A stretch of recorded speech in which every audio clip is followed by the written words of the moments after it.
suddenly they turned to the south, out toward the open ocean.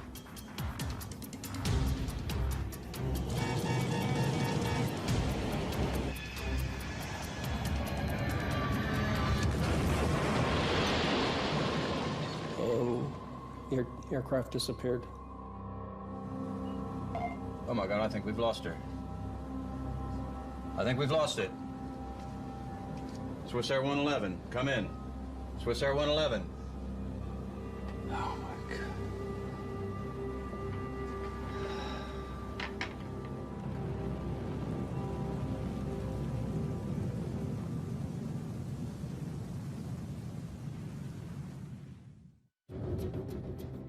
The last radar position of Swissair Flight 111 is 9 kilometers from the Canadian shore.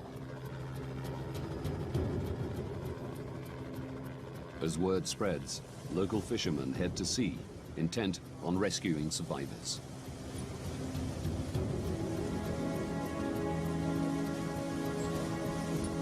We think nothing of jumping in the boats in the night time and going and helping out as much as you can. And it was just a natural thing to do. It takes Wayne Manuel an hour to reach the site. You could see the rest of the boats that were out there at the time, but you could smell the fuel from the jet. And as we got closer, you could see debris floating.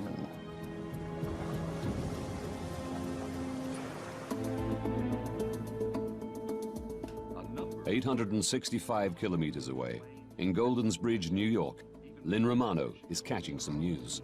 The pilot managed to radio there was smoke in the cockpit before the plane disappeared off radar at 1,000 feet of altitude.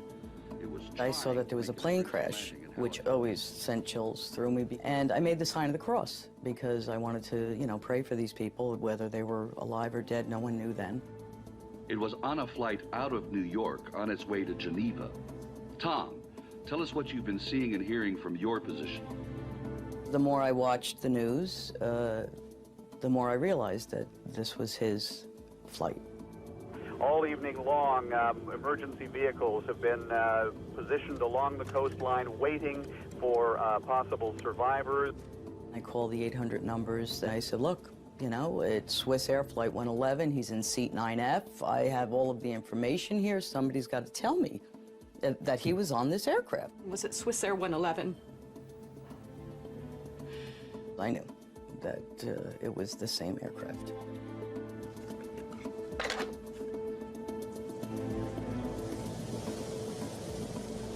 Most of what we seen floating were clothes and pieces of suitcases and shoes and I think we went past one part of the plane at one time, like probably a half a dozen windows out of the side of it. And that was the biggest thing that we seen, I believe. Wayne hoped to find survivors. You always hope, but after you got there and you seen what was floating, you knew that there was nothing left. There wouldn't be any survivors.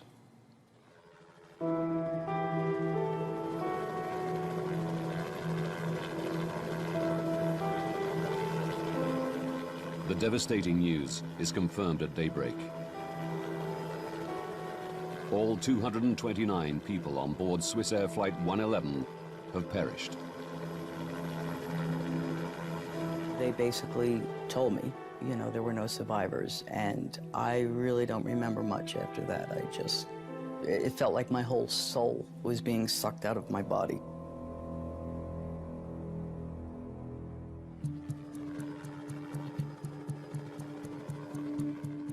The Canadian Transportation Safety Board launched an investigation. The deputy chief is Larry Vance. He has 31 years' experience as a pilot and 14 as an air crash investigator. His starting point is the tape from air traffic control.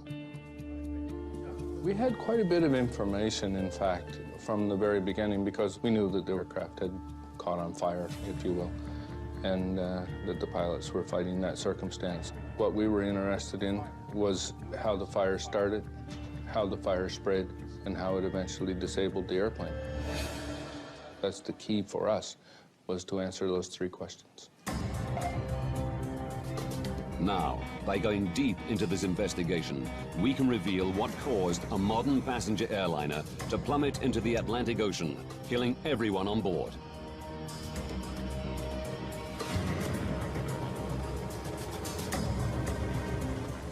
Before investigators can establish what caused the fire on Swissair 111, they must recover the wreckage. Over 20 agencies from Canada, the US, and Europe are drafted in to help. Personal effects and wreckage wash ashore along 200 kilometers of rugged coastline. You will find human remains. Can't tell you how to deal with it, just deal with it and get on with the job. Only one body is found intact.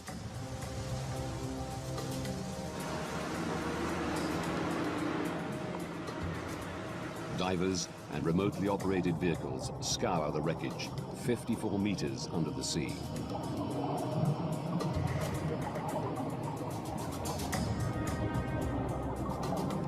It was very critical for us to try and recover the black boxes, because that's where you get a lot of the basic information about what was happening in the cockpit. So we were very anxious to get our hands on those.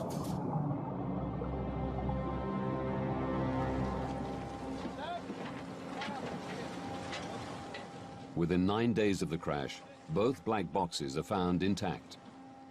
Do we see the emergency truck least of our air conditioning smoke? The team learn that the pilots first smelled and then saw smoke. Stefan, der Rauch ist weg. But after the smoke cleared, it returned, bringing fire with it. Swissair 111, check you're cleared to start fuel dump.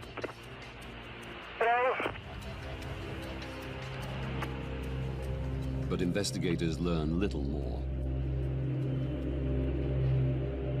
The information for the last 6 minutes on both recorders was missing, so that was a bit of a disappointment to us. We thought we were going to have the information all the way to the impact, but in fact we didn't. The black boxes don't provide any quick answers.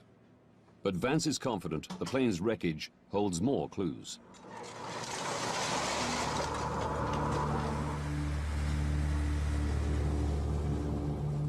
It takes months to retrieve the wreckage and personal effects.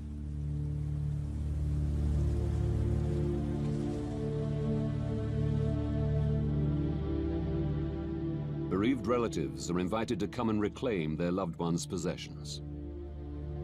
The carnage was unspeakable. I mean, there were suitcases that looked like a demon could have shredded them. And yet there were certain things that were just in perfect condition that they just, picked up out of the water. Lynn sees her husband's notepad with the shopping list he wrote that morning. The fact that, his notepad was there that I could read, magazines were intact, but none of the passengers except one. And when I asked them, why? How could this be? Basically, they just explained it as the G-force and, what happens, and then I wish I never asked.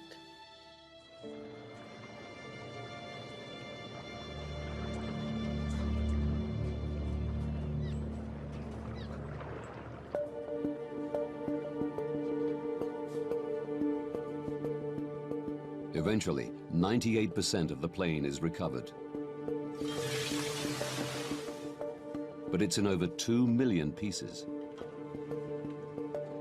The difficult task of finding clues is made easier as the plane crashed not on land, but in water. It presented us with a very unique opportunity, because not very many times are you going to have an event where you have a full-fledged fire in progress, extinguished all at the same time, all instantly, so it preserves that fire in that moment of time. Investigators' priority is to establish where the fire began and what initiated it. Don Enns is the Transportation Safety Board's senior technical investigator. He heads the investigation's fire group. The first bits that came up that were identified as fire damage were from the either the cockpit or the first-class galley or the first-class compartment. So we're looking at that area. Seeing that all the fire-damaged wreckage is from the front of the plane, the team decides the best way to understand what happened is to reconstruct it. Like a 5,000-piece puzzle, the wreckage is painstakingly attached to a full-size wire jig.